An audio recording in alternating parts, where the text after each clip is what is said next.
दोस्तों, आज की दुनिया में विज्ञान एक ऐसा जरिया है जो वहम और अंधविश्वास को दूर करने का काम करता है और दुनिया में होने वाली अजीबोगरीब घटना और रहस्यों से भरे तथ्यों पर एक्सपेरिमेंट करके उन्हें खोजता है।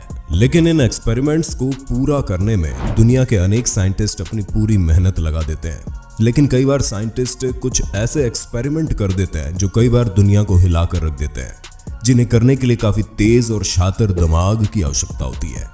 ऐसा तेज और शातिर दिमाग दुनिया के केवल 2% लोगों के पास है। ये लोग रोज नए नए एक्सपेरिमेंट करने के लिए दुनिया की सारी हदें पार कर देते हैं और कई बार लोग इन्हें पागल भी समझते हैं। तो आइए आज हम आपको कुछ ऐसे ही साइंटिस्ट्स के बारे में बताएंगे। Number 5, Albert Einstein. दोस्तों, आपको जानकर बेहद आश्चर्य होगा कि अल्बर्ट आइंस्टाइन दुनिया के सबसे महान और पागल माने जाने वाले साइंटिस्ट में से एक थे। लेकिन बचपन से इनके अजीबोगरीब सवाल टीचर्स को सोचने पर मजबूर कर देते थे, क्योंकि जिज्ञासा से भरे अल्बर्ट आइंस्टाइन हमेशा टीचर से कुछ अटपटे सवालों के जवाब पूछते रहते थे, जिसके कारण उन्हें उनके टीचर्स पागल कहने लगे थे। यहाँ तक कि उनके प्रिंसिपल ने उन्हें स्कूल से हमेशा के लिए निकाल दिया था।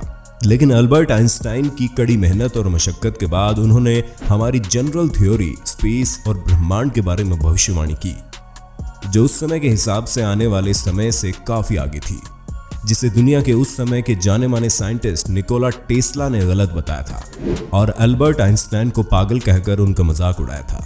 लेकिन अल्बर्ट आइंस्टाइन के द्वारा की गई सारी भविष्यवाणियां सच हो गई। Number 4, Nikola Tesla.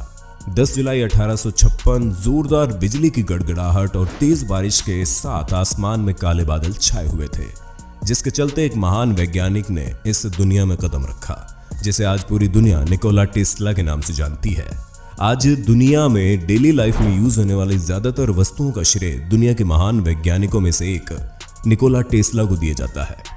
Nikola Tesla को कॉलेज के दिनों में सट्टा खेलने की लत लग गई थी, जिसके कारण वे अपनी ग्रेजुएशन को पूरी नहीं कर पाए थे और कॉलेज छोड़ देने के बाद 1878 में उन्होंने अपनी फैमिली से सारे कनेक्शन तोड़ दिए थे। बाद में उनकी फैमिली को लगा कि वे अब इस दुनिया में नहीं रहे, लेकिन 1880 में वे यूएस के लिए रवाना हो गए और सन 1882 में उन्हें थॉमस एडिसन की कंपनी में नौकरी करने का अवसर मिला। टेस्ला ने थॉमस एडिसन से उनकी कंपनी की मोटर्स और जनरेटर्स की बॉडी में कुछ चेंजेस लाकर उन्हें और बेहतर बनाने का दावा किया और बाद में उन्होंने इसे रीडिजाइन करके एक बेहद कमाल का आकार दे दिया, जो काफी सुरक्षित था। दोस्तों, आज भी दुनिया में टेस्ला द्वारा डिजाइन की गई मोटर्स का इस्तेमाल किया जा रहा है, लेकिन किसी कारणवश टेस्ला को एडिसन की कंपनी से इस्तीफा देना पड़ा।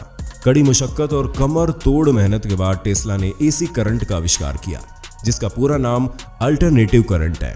लेकिन थॉमस एडिसन के डीसी करंट के आविष्कार को ज्यादा बेटर बताते हुए इसकी गलत अफवाह फैलानी लोगों ने शुरू कर दी। लेकिन टेस्ला के द्वारा किए गए एसी करंट के आविष्कार को टेस्ला के इसके प्रति पागलपन ने डीसी करंट से ज्यादा असरदार और पावरफुल साबित कर दिया। टेस्ला ने अपनी जान पर खेलकर एसी करंट का अपनी बॉडी से फ्लो करते हुए 2 बल्ब जलाकर दिखा दिए, जिससे साबित हो गया कि एसी करंट डीसी करंट से ज्यादा पावरफुल और सुरक्षित है। Number 3, Hanning brand. आज के युग में केमिस्ट्री एक ऐसा विषय बन गया है जिसे समझ पाना हर किसी के बस की बात नहीं है। लेकिन पुराने समय में केमिकल के अंदर कई तरह की चीजों को मिलाकर कुछ नई चीजों का आविष्कार कर देने के कारण अल्केम को जादूगर कहा जाता था। जर्मन के जाने माने अल्केमिस्ट हेनिंग ब्रैंड, जिन्हें पूरी दुनिया मैड साइंटिस्ट के नाम से जानती है, ने कई वर्षों तक मेहनत करने के बाद 1669 में उन्हें पक्का यकीन हो गया कि कुछ केमिकल्स को आपस में मिलाकर सोना यानी गोल्ड का आविष्कार किया जा सकता है। इसलिए इन्होंने अपने फ्रेंड और अपनी वाइफ के साथ मिलकर कड़ी मशक्कत के बाद 5700 लीटर यूरेन को इकट्ठा किया, क्योंकि उनका मानना था कि यूरिन और सोने का कलर सिमिलर होने के कारण यूरिन में सोने के अंश खोजे जा सकते हैं। इसलिए उन्होंने यूरेन को उबालना शुरू कर दिया। लेकिन यूरेन को उबालकर लिक्विड खत्म हो जाने के बाद जो पाउडर बचा वो अंधेरे में चमकने के साथ साथ उसमें उबलते हुए पानी में ग्लो करने की क्षमता देखी गई, जिससे हेनिंग ब्रैंड को ऐसा लगा कि उन्होंने एक ऐसी खोज कर डाली है जिससे अल्केमिस्ट द्वारा बेस मेटल को सोने में बदला जा सकता है और उनका दावा था कि मनुष्य इसका सेवन करके हमेशा के लिए अमर बन सकता है। लेकिन आपको बता दें, इन्होंने इस राज को 6 साल तक छुपा कर रखा। लेकिन सबसे मजेदार बात तो यह है कि यूरेन से निकलने वाला चमकदार पाउडर कुछ और नहीं बल्कि फास्फोरस था, जो यूरेन में सबसे अधिक मात्रा में पाया जाता है। नंबर 2, जे रॉबर्ट ओपेनहाइमर। जे रॉबर्ट ओपेनहाइमर और अल्बर्ट आइंस्टाइन दुनिया में एक दूसरे के सबसे करीबी साइंटिस्ट माने जाते थे, जो जुवेश ओरिजिन के न्यूक्लियर फिजिशियन थे। इन दोनों ने एक साथ आइटम बम के प्रोजेक्ट पर काम करके उसे आगे बढ़ाया था। लेकिन बाद में जब इन दोनों ने आइटम बम से होने वाली भयंकर तबाही के बारे में अंदाजा लगाया तो इन दोनों ने उस पर काम करने से साफ इनकार कर दिया। बचपन में जे रॉबर्ट ओपेनहाइमर के लक्षण कुछ अलग ही नजर आने लगे थे। उनके टीचर ने उनका टैलेंट देखकर कहा था कि आने वाले समय में जे रॉबर्ट ओपेनहाइमर पूरी दुनिया को हिला देंगे, और उनके द्वारा कही गई बात आखिरकार सच हो गई।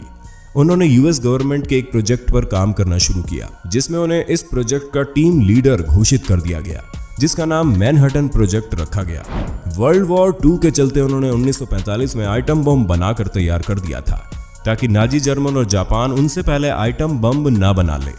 इसलिए उनकी टीम इंजीनियर्स ने मिलकर 16 जुलाई 1945 को न्यू मैक्सिको की ट्रिनिटी साइट पर परमाणु बम का परीक्षण किया, जिसमें 40,000 फीट तक एक मशरूम के आकार के क्लाउड के साथ तेज चमकदार लाल रोशनी दिखाई दी, जिसे देखकर दुनिया की तबाही का अंदाजा लगाया जा सकता है। इस परीक्षण के 21 दिन बाद 6 अगस्त 1945 में यूएस ने जापान के हिरोशिमा में परमाणु बम गिराकर भयंकर तबाही मचा दी, जिसमें 80,000 से ज्यादा लोगों की जान चली गई।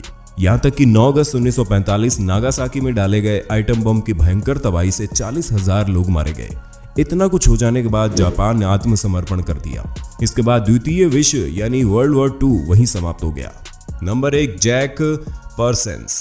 1920 के दशक में अपने आप को रॉकेट साइंस बताने वाले जैक परसेंस का मजाक उड़ने लगा था, क्योंकि आपको बता दें 1920 के दशक में ऐसा कोई कॉलेज या यूनिवर्सिटी नहीं था जो रॉकेट साइंस पढ़ाती थी। उस जमाने में लोगों को स्पेस में जाने की बात एक सपने की तरह लगती थी, लेकिन जैक परसेंस की कड़ी मेहनत ने इसे इम्प्रूव करके हकीकत में बदल दिया। उन्होंने अपने एक्सपेरिमेंट के दौरान कुछ केमिकल्स को आपस में मिलाया, जिनके द्वारा वे रॉकेट फ्यूल और जेट इंजन को परफेक्ट करने में कामयाब हो गए, जिसके बाद पूरी दुनिया ने चांद पर कदम रखा। जैक परसेंस अपने 4 साथियों समेत इस खतरनाक और जोखिम भरे एक्सपेरिमेंट को अंजाम देते थे, जिसके कारण इन्हें द सुसाइड स्क्वाड के नाम से जाना जाता था। लेकिन जैक परसेंस की एक हैरान कर देने वाली खास बात यह थी कि वे ज्यादातर भूत प्रेत और ब्लैक मैजिक पर विश्वास करते थे, जिसके कारण वो खुद को एंटी क्राइस्ट बताते थे। लेकिन एक दिन अचानक एक बड़ा धमाका होने के कारण जैक परसेंस 17 जून 1952 को हमेशा के लिए इस दुनिया को अलविदा कहकर चले गए।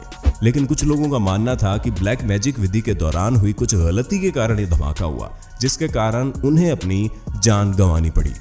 तो ये थे दुनिया के कुछ महान और सनकी वैज्ञानिक। आपको सबसे ज्यादा किस वैज्ञानिक ने हैरान किया, कमेंट में बता देना लिखकर।